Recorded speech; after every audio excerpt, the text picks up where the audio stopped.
Hello guys, my name is Shakir Hussain. Swift beginner series में हम ये थर्ड वीडियो लाए हैं और इस वीडियो में हम सीखेंगे स्ट्रक्ट्स क्या होते हैं, क्लासेस क्या होती हैं और इनमें क्या डिफरेंस है, क्या कॉमन है, ठीक है, और इनका कैसे यूज़ करते हैं।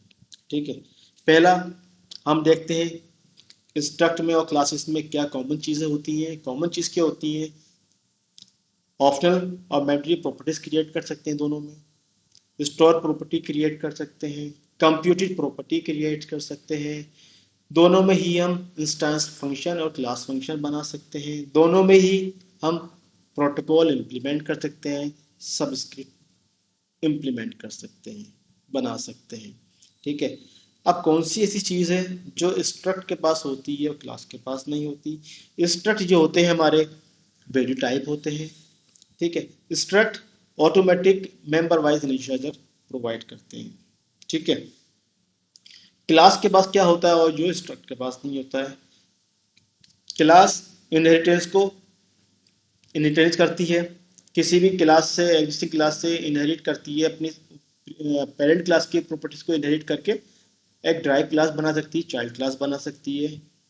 ठीक है, ये रेफरेंस टाइप होती है। ठीक है, ये डी इनिशियलाइजर प्रोवाइड करती है क्लास। अब डी इनिशियलाइजर क्या होता है? जैसे हमारा इनिशियलाइजर होता है वैल्यू को इनिशियल वैल्यू प्रोवाइड करने के लिए, ऐसी डी इनिशियलाइजर होता है कि हमें जब हमारा वो ऑब्जेक्ट मेमोरी से कहीं हम डिलीट कर रहे हो, जो मेमोरी से वो डी डी एलोकेट हो रहा हो, तो उसके अंदर जो भी कोई रेफरेंस होते हैं वो हम उसको, जैसे कोई हमने कोई फाइल ओपन की तो उसको हम फाइल को क्लोज कर देते हैं। जो भी हम काम कर रहे होते हैं वो हम स्टॉप कर देते हैं बेसिकली। ठीक है, तो अभी देखते हैं कि क्लास कैसे बनाते हैं, क्लास देखने में कैसी होती है, क्या क्या चीज़ें होती है उसके अंदर, और स्ट्रक्ट में क्या होता है देखते हैं। उसके लिए मैंने एक एम्प्लॉय क्लास बनाई है, सिर्फ नाम दिया है EMP क्लास। ये क्लास कीवर्ड है जिससे हम क्लास क्रिएट करते हैं, और हमने आगे लिख दिया है रेफरेंस टाइप। याद के लिए क्लास जो होती है वो रेफरेंस टाइप, क्योंकि बहुत मेन फीचर है। इसी के बेस पर हमें पता चलता है कि हमें कब स्ट्रक्ट बनाना है और कब हमें क्लास बनानी है। इसी के बेस पर जब भी हम जिसको ये हमारा क्लियर होगा तभी हम उसके अंदर अपने प्रोजेक्ट में देख पाएंगे कहाँ पर क्लास की रिक्वायरमेंट है और कहाँ पर स्ट्रक्ट की रिक्वायरमेंट है।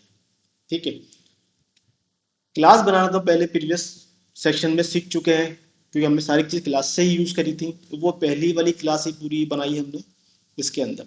ठीक है, एम्प्लॉय, ये employ code, first name, last name, middle name, इसमें ही देखो कांस्टेंट भी है, वेरिएबल भी है, मैंडेटरी भी है और ऑप्शनल भी है, और कंप्यूटर प्रॉपर्टी भी है। और कंप्यूटर प्रॉपर्टी के अंदर हमने गेटर भी लिया है, जिससे हम, क्योंकि कंप्यूटर प्रॉपर्टी बनती ही गेटर के थ्रू है। ठीक है, गेटर या सेटर, इसमें हमने गेटर लिया है। इनिशियलाइजर जो हमें बनाना पड़ता है फोर्सफुली। ठीक है, और इसमें कोई एक नई चीज लगाई है हमने, डी इनिट। जहां हमने कहा है यहाँ पर हम क्या कर सकते हैं अपने, तो हम यहाँ पर फाइल क्लोज कर सकते हैं। अगर हमने प्रोग्राम में कहीं पर हमने फाइल ओपन की है इस क्लास के अंदर, तो यहाँ पर इसको हम, और फाइल ओपन करके उसको रीड कर रहे हैं, तो यहाँ पर आकर हम क्लास को क्लोज कर देंगे। जब भी ये मेमोरी से डीएलोकेट होगा तो फाइल को भी क्लोज कर देगा। ठीक है, डी इनिशियलाइजर का मतलब यही होती है वैल्यू को खत्म करना, रिमूव करना मेमोरी से। जैसे कि हम सी में देखते थे फ्री, फ्री का यूज करते थे, फ्री कीवर्ड का, फ्री में हम उसको मेमोरी डीएलोकेट करते थे।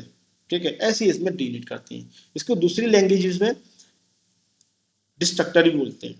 ठीक है, अब देखते हैं, ये सिंपल है बिल्कुल। क्लास, क्लास नेम, हम इसी यहाँ पे क्लास एम्प्लॉय क्लास ने लिया है कि हम बता दें कि हाँ ये क्लास है हमारी। ठीक है, सिंपल चीज। अब देखते हैं स्ट्रक्ट। अब स्ट्रक्ट बनाया हमने सिंपल, जैसे क्लास बनाते हैं ऐसे स्ट्रक्ट बनाते हैं। फर्क इतना है, वहां क्लास बनाते वक्त क्लास कीवर्ड यूज करते हैं, यहाँ स्ट्रक्ट बनाते वक्त स्ट्रक्ट कीवर्ड यूज करते हैं। इसीलिए मैंने सेम चीज रखी है, समझ में आसानी से आ जाए कि हम एक ही चीज को लेकर बात करेंगे तो समझ में आसानी से आएगा कि हमने क्लास में वही चीज सेम बनाई और यही चीज हमने इसमें बनाई। ठीक है, इसमें भी सिंपल मैंने एम्प्लॉय का ऑब्जेक्ट बनाया है, एम्प्लॉय का ऑब्जेक्ट बनाया है, इसमें एम्प्लॉय का ऑब्जेक्ट स्ट्रक्ट के थ्रू बनाया है, नीचे हमने एम्प्लॉय का ऑब्जेक्ट क्लास के थ्रू बनाया। सब सारी चीजें सेम है, constant, variable, mandatory, optional, computer property, और हाँ, इसमें हमने डी इनिशियलाइज दिया है और डी इनिशियलाइजर हमने इसमें नहीं दिया, क्योंकि हम मालूम है कि प्रोवाइड जो क्लास है सिर्फ वही डी इनिशियलाइजर प्रोवाइड करती है जो क्लास के पास होता है। लिखा है क्लास हैव स्ट्रक्ट डोंट है, ठीक है। अब देखते हैं, ट्राई करते हैं यहाँ पे डिलीट करने की। स्ट्रक्ट के अंदर ऐसे लिखते हैं, अब देखते हैं ये हमें अलाउ करेगा, ये नहीं करेगा, नहीं करेगा। डी इनिशियलाइजर में only be declare with in a class और एक्टर। अभी एक्टर पता नहीं है हमें क्या होता है, बाद में देखेंगे एक्टर क्या होता है, ठीक है। अभी इस पर डिस्कस नहीं करते, एक्टर पे, क्लास पे। क्लास करती है मगर स्ट्रक्चर नहीं करता। इसका मतलब हमारी जो मैं नीचे लिखा था वो ठीक है, एक हमने ये चीज दी दिखाया। दूसरी चीज, यूज करने में, इसका ऑब्जेक्ट क्रिएट करने में कोई डिफरेंस नहीं है, सिंपल, सब सेम होता है, ठीक है। हम लेते हैं इसका एक ऑब्जेक्ट क्रिएट करते हैं, मैंने पहले ही क्रिएट कर रखा है जिससे हमारा टाइम बच जाए, क्योंकि हम तो ऑब्जेक्ट क्रिएट करना तो हम पहले ही क्लास में सीख चुके हैं, और जिसने नहीं देखा है वो पुरानी वाली वीडियो देख सकता है, उसमें मिल जाएगा। कुछ नहीं होता है, क्लास का नेम, उसका ये स्ट्रक्चर। हाँ, हमने बताया था नीचे स्ट्रक्चर के अंदर जो इसमें स्ट्रक्ट में हमने कोई इनिशियलाइजर नहीं बनाया, जबकि हम यहाँ पे इनिशियलाइजर यूज कर रहे हैं, क्योंकि हमने लिखा है नीचे प्रॉपर्टी के अंदर automatic provide member wise initialiser. अब देखते हैं कैसे करता है वो, ठीक है। इसीलिए वो यहाँ पर दे रहा है हमें इनिशियलाइजर। हम दोबारा एक जैसे हम अलग बनाएंगे, ऑटोमेटिक हमें सजेस्ट कर रहा है कि इसमें जो भी मैंडेटरी चीज़ है उसके लिए आपको एक इनिशियलाइजर प्रोवाइड कर रहा है विदाउट राइटिंग हियर। हमने यहाँ नहीं लिखा, यहाँ पे उसको मैं नहीं लिखा है, हमने फोर्सफुली नहीं लिखा है इसके अंदर, मगर फिर भी वो हमें बिहाइंड द सीन को बना देता है, स्ट्रक्ट के अंदर एक खुद ही, ठीक है। इसीलिए यहाँ दिखा रहा है, अब इसको हम हटा देते हैं। दूसरी चीज, अब यहाँ पर हम डिस्कस करेंगे जो मेन फीचर है इसकी, रेफरेंस टाइप और वैल्यू टाइप।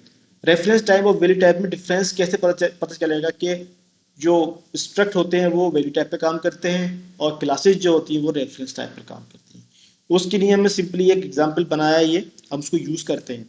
हमने एक EMP S1 स्ट्रक्चर EMP का हमने एक ऑब्जेक्ट बनाया और उसी ऑब्जेक्ट को दूसरे S2 में डाल दिया। इसका मतलब क्या हुआ, हम यहाँ पे ट्राई कर रहे हैं, हम क्लोन बना रहे हैं, मेकिंग अ क्लोन। हमने इस ऑब्जेक्ट का क्लोन बनाया। क्लोन का मतलब समझते ही हम सब एग्जैक्ट जो डेटा इसके अंदर पड़ा है वो डेटा हमें ES2 में मिल जाएगा, ठीक है। अब हम चेक करते हैं इसे, अभी हम कमेंट आउट कर देते हैं, ये बाद में देखेंगे। अब हम इसे प्रिंट कराते हैं। ये हम बोल रहे हैं, अगर हमने एक ऑब्जेक्ट S1 क्रिएट किया है और उसका हमने क्लोन बनाया असाइनमेंट देकर, असाइनमेंट ऑपरेटर यूज किया और दूसरे में हमने इसकी वैल्यू डाल दी है, तो उसको क्लोन बन रहा है। तो क्लोन ऐसे ही बनना है जैसे हम बोल रहे हैं। Let's see,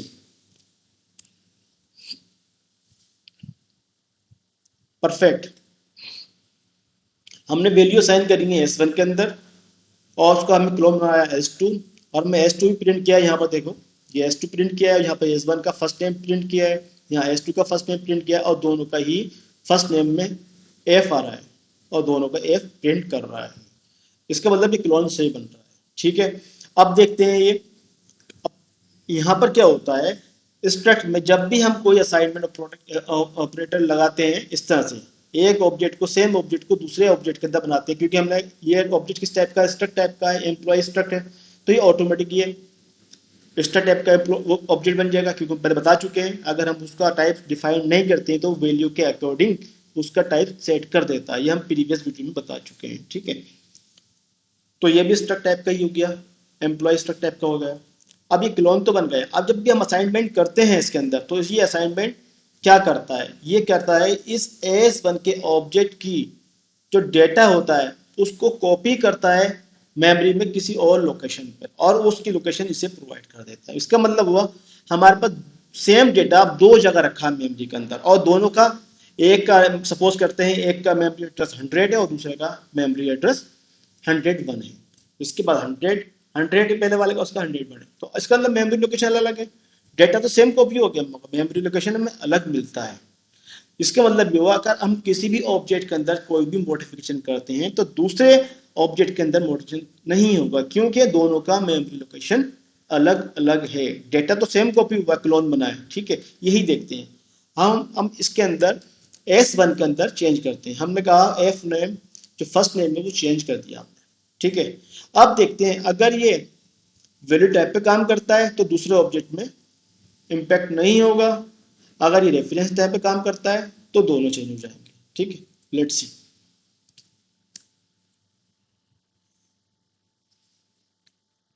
yes, perfect.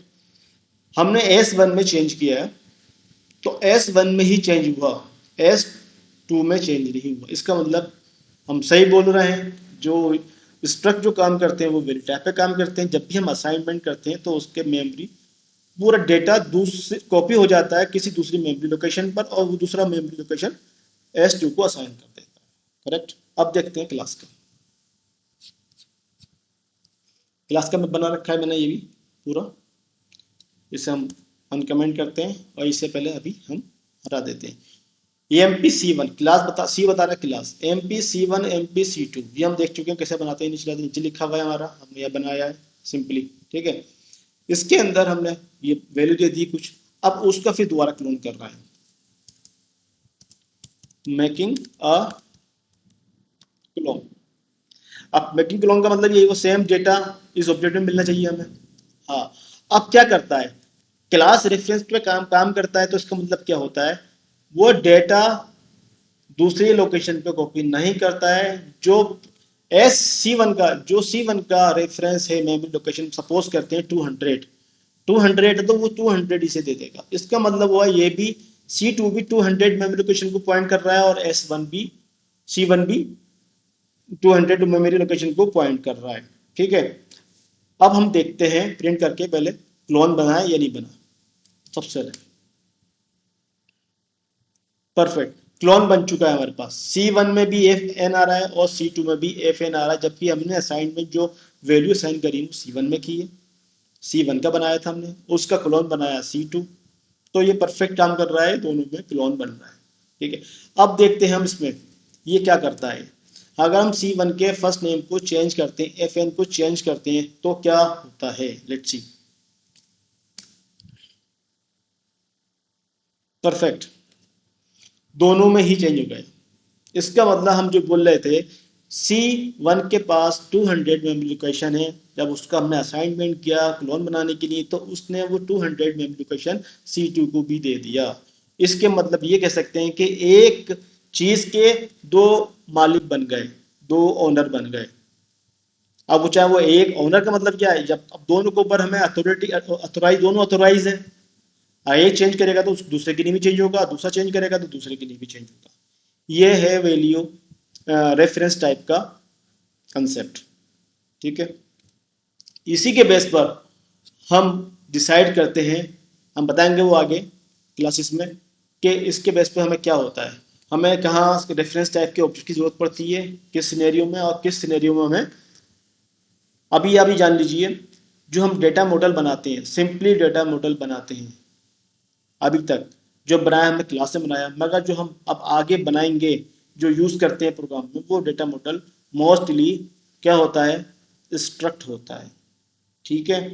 जो एप्पल की गाइडलाइन है वो यही, जब भी हम डेटा मॉडल बनाएंगे और तो स्ट्रक्ट बनाएंगे। जैसे एक बार मैं समराइज कर देता हूँ, ठीक है। कॉमन चीजें क्या होती हैं हम देख चुके हैं, सब चीज़ें ये हमारे पास लिखी हैं। ऑप्शनल मेमोरी बना सकते हैं, स्टोर प्रॉपर्टी बना सकते हैं, कंप्यूटर प्रॉपर्टी बना सकते हैं, फंक्शन बना सकते हैं, प्रोटोकॉल्स बना सकते हैं, सब स्क्रिप्ट बना सकते हैं। क्या स्ट्रक्ट में कर सकते हैं और क्या स्ट्रक्ट में होता है जो क्लास में नहीं होता। स्ट्रक्ट जो होते हैं वेरी टाइप होते हैं, इसमें हमें ऑटोमेटिक मेंबर वाइज इनिशियलाइजेशन मिलता है, हमने ऊपर देखा है, ठीक है। क्लास के पास क्या होता है जो स्ट्रक्ट के पास नहीं होता है, क्लास इनहेरिटेंस कर सकता है, कोई एक क्लास से दूसरी क्लास बना सकता है इनहेरिट करके। क्लास रेफरेंस टाइप होती है, हम ऊपर देखा है।